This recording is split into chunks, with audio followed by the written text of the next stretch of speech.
we expected, the media is Tua or not Tua, turned up to 15. Now, it's understandable because Tua is a critical piece.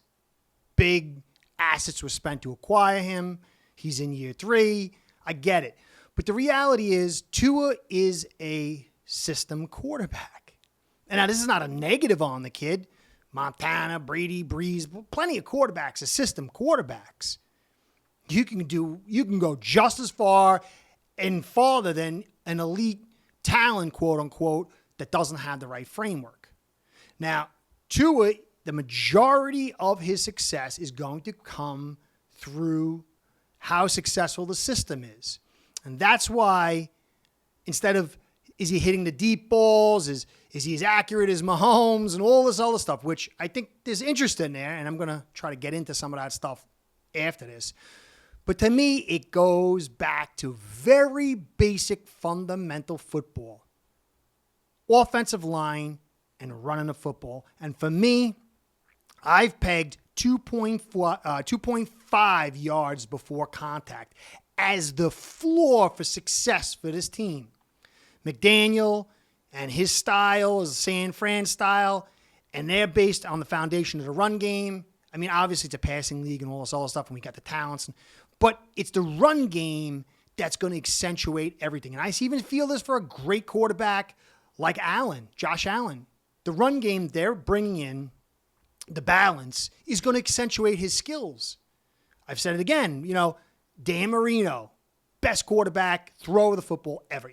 Clearly, there's no way to go about saying otherwise. The season he had in 1984 blows away any season we've had since, despite some numbers going higher and all that stuff. But without the run game, without a quality defense, he won bupkis. So Tua, it's more critical for him to have a quality offensive line in a run game than really anything else. And there's issues and a really interesting concept brewing underneath with that. But I want to get into the 2.5 yards before contact and show that it's not really that far off. It's very plausible. Even for those who are critics or whatever, and I'm sort of a concerned critic of this offensive line, but I see roads where it can be successful. But I want to do a comp of 2020 and use that as the mirror to 2022 and show there are so many parallels and there's so many reasons for hope that we can get to this 2.5 yards before contact number. And that will fuel everything else. Now, this is a caveat of Armstead. If Armstead goes down, big problems. I mean, honestly, it doesn't matter. Tua could go down, and it would be less important than Armstead. And it's not because Tua sucks or whatever the case may be. Because this offensive line will crumble without Armstead. So if he stays healthy, possibilities open up at every juncture. But if he's not there, all this changes. But if he's in, and when I'm going to go through this, 2.5 yards before carry, before contact, will be easily achievable.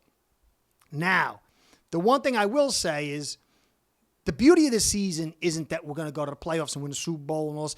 That's possible. It's on the table. But there's one clear reality that every Fin fan should be excited about and know that's coming 100%. And that's revelation, clarity, evaluations that don't need another year. There's so many evaluations. That includes McDaniel. When I go to 2020, it's going to show that even McDaniel and his staff will be evaluated, not fully, but a very big portion of their evaluation will be clear after the season. That means Tua, the offensive line, Greer's ability to pull the parts together, Boyer. I mean, there's so many disparate parts that each one of them, critical, key parts, that will come to clarity. And that's exciting because at least we'll know. The worst part is like, I don't know. What do we got? I don't know. So this year, 2.5 yards before contact is such a key number, and it's going to reveal everything. It's going to show McDaniel's a good enough coach. Applebaum's a good enough coach. The offensive line we've built is good enough. Greer is good enough to pull these pieces together. And then if all that pans out, the passing game will come through, will open up. There'll be big numbers. I mean, I'm not saying top 5 or whatever, but from what we've seen, clearly Tua will have his best season by far. Will it be good enough? I don't know, but it's going to be based on this 2.5 yards before contact, because I've shown this graphic before. I'll put it up here. I'm not going to really cover it. You can look at it as I talk. Our running backs are good enough that if they get decent help from an offensive line, they can create good production. That production will open up everything, the passing game. It will rest the defense. It will get us ahead. It will create uncertainty on the defense where they're going to have to cheat. And if they cheat, Waddle and Hill will be open, and they'll be open enough for Tua to hit them, whether you think his arm's great or not. Statistics prove this, you know? So 2.5 yards per carry. But when I show you 2020 as the comp, there are so many parallels that are equal, close, or superior for 2022. Now, personnel groupings, I've gone through that whole thing. I'm not going to go through that. But we ran 12 personnel 61% of the time. The NFL ran it 21% on average. This is so out of whack. I mean, it's mind-blowing. It's one of the most gross anomalies that I've seen in a critical facet for an offense in a long, long time. And that was because the offensive line was all-world bad and forced them into this. And we ran 11 personnel, 3 wides, 28% to it, 61% NFL average. So we were conservative, ultra-conservative, and still couldn't get conservative play right. We talked about that. Yards before contact, 2 yards before contact. That had us ranked 31st, I believe, in 2021. Terrible. But the growth from 2021 to 2022, the road to it is very clear. And let's look at 2020 and draw parallels and show how this 2.5 yards before contact mark is so, and even more, is very, very doable. Now, in 2020, we ran 11 personnel, 3 wides, 55% of the time, compared to our 28% in 2021. We ran 12 personnel 28% of the time, compared to our 61% in 2021. We were a much more dynamic offense in formation, in look, in possibility, and potential. And this style, this ability to come with different formations, allowed a weak group on the whole, and this is mostly with Tua, who really wasn't prepared with the playbook to use it the way it was supposed to be. Gailey, his system is based on matchups and creating different looks and morphing week to week depending on your opponent. Tua couldn't do alerts. He couldn't call audibles. They had to come up there and, as he said, go with the play and run it whether I knew it was going to be a success or not. He wasn't ready. He was forced in by management. And he wasn't fully recovered. So the numbers that we reached in 2020 was with a really diminished quarterback. Now, Tua, whether you think he's great or he's not, he improved in 2021. Okay? And he should be improving even more in 2022. So in 2020, we were 21st in rush yards, 1688. That doesn't seem like a lot for most teams, but for us, that's like being number 1 in the league in rushing because we have sucked so bad for so long. At points, we were 15th. Yards before contact at 2.5 was 18th.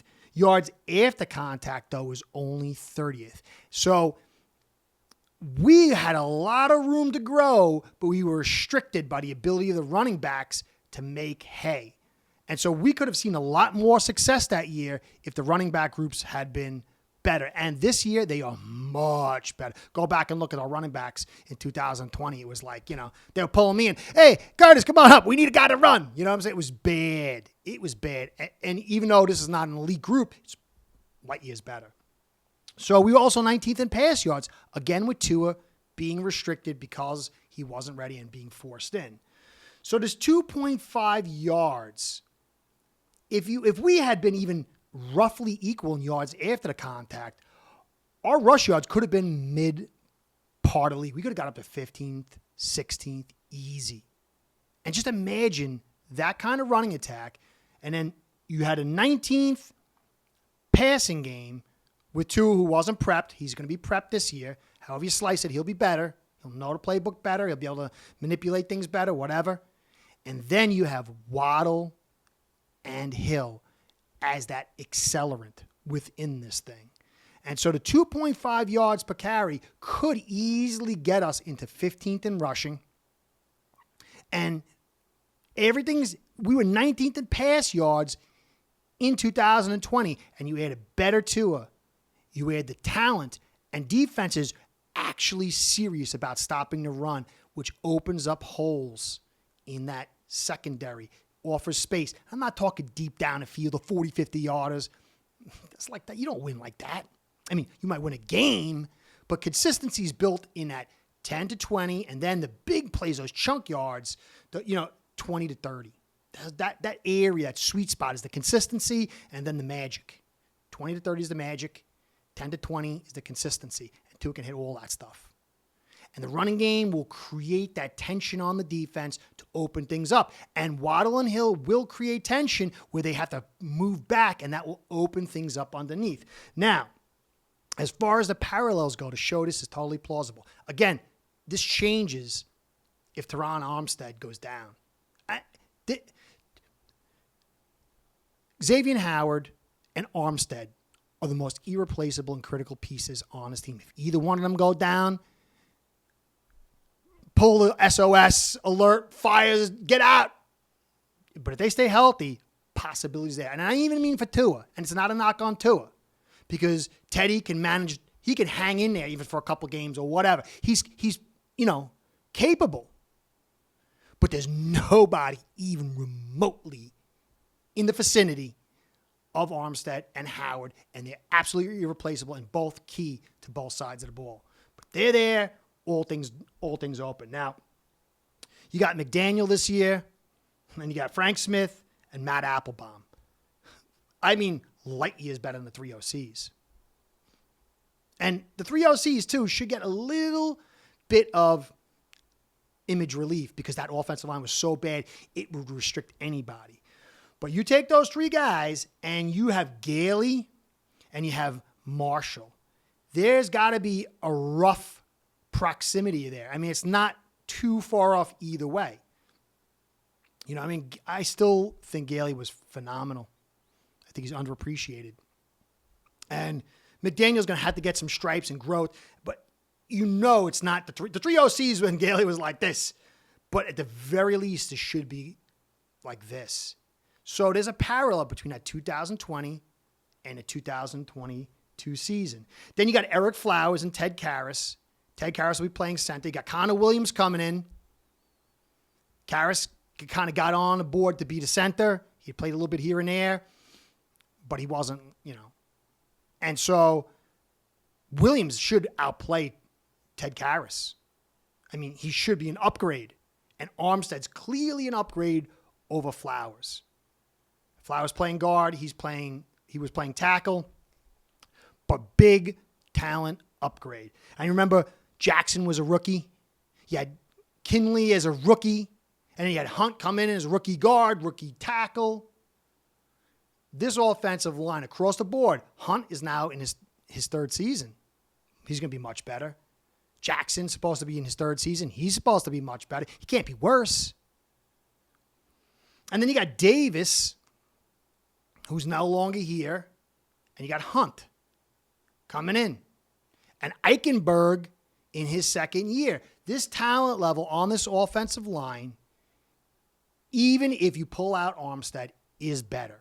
And so you got a staff that should be parallel. You've got better passing assets, a quarterback who is better. We can debate how much better it's going to be, but it's clearly going to be better.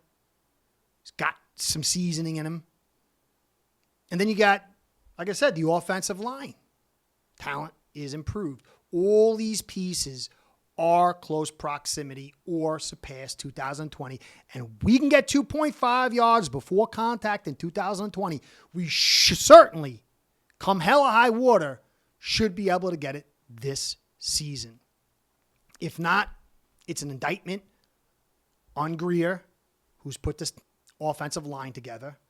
It's an indictment on the staff to not figure things out and coach it up. Because again, Gailey was if you go back and watch those games, there was some flea flickers and some really brilliant plays by Gailey. He called up in the heat of the moment to get us edge, and we got to 10-6. This is why 10-6 is the bare minimum. 2.5 yards before contact is the bare minimum. But to me, it's the starting point. If all things happen as the way they should, it should be the starting point, and that means good things are coming. Anyway, going to get into some more stuff down the road. There is concern, but there's a lot of hope. And as I said, the best part is we will know what we have. Problem is, we got to kind of wait to see it come and see through some of the media stuff.